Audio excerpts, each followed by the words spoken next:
সাংবাদিক দম্পতি সাগর রুনি খুনে জড়িত ছিল হাসিনা সরকার। সুপ্রিম কোর্টে ব্রিফিংয়ে এমন অভিযোগ করেছেন মামলার বাদী ও নিহত রুনির ভাই নওশের রোমান। তার আইনজীবী শিশির মনির জানান, ঊর্ধ্বতন কর্তৃপক্ষের চাপে তদন্ত বন্ধ থাকার প্রমাণ পেয়েছে টাস্কফোর্স। ইলেকট্রা রেফ্রিজারেটর, খাবার তাজা তো জীবন তাজা। ইলেকট্রা, ফ্রিজের রাজা।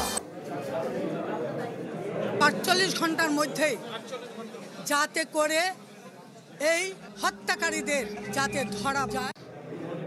২০১২ সালের ১১ ফেব্রুয়ারি ঢাকার রাজাবাজারে নিজ বাসায় খুন হন সাংবাদিক দম্পতি সাগর সরোয়ার ও মেহরুন রুনি, যার বিচার শুরু হয়নি দীর্ঘ ১৩ বছরেও। উল্টো রহস্যময় এক রিটে ডিপ ফ্রিজে চলে যায় তদন্ত কার্যক্রম।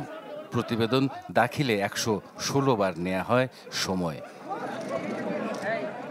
ছাত্র জনতার অভ্যুত্থানের পর চাঞ্চল্য করে মামলার তদন্তে মনোযোগ দেয় অন্তর্বর্তী সরকার। র্যাবকে সরিয়ে টাস্কফোর্সকে তদন্তভার দেন হাইকোর্ট।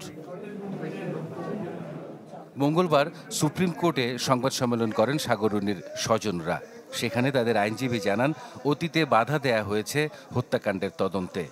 এমন গুরুত্বপূর্ণ তথ্য হাতে এসেছে টাস্কফোর্সের। বেশ কিছু ডেভেলপমেন্ট হাতে এসেছে। সময়ের ব্যবধানে হাইকোর্ট বিভাগে এই ডেভেলপমেন্টগুলো নিয়ে একটি তদন্ত রিপোর্ট সাবমিট করা হবে। অতীতে এই মামলাটিকে সঠিকভাবে পরিচালনা করতে দেওয়া হয়নি, এই মর্মেও কিছু তদন্ত রিপোর্টে কিছু তথ্য উপাত্ত এসেছে।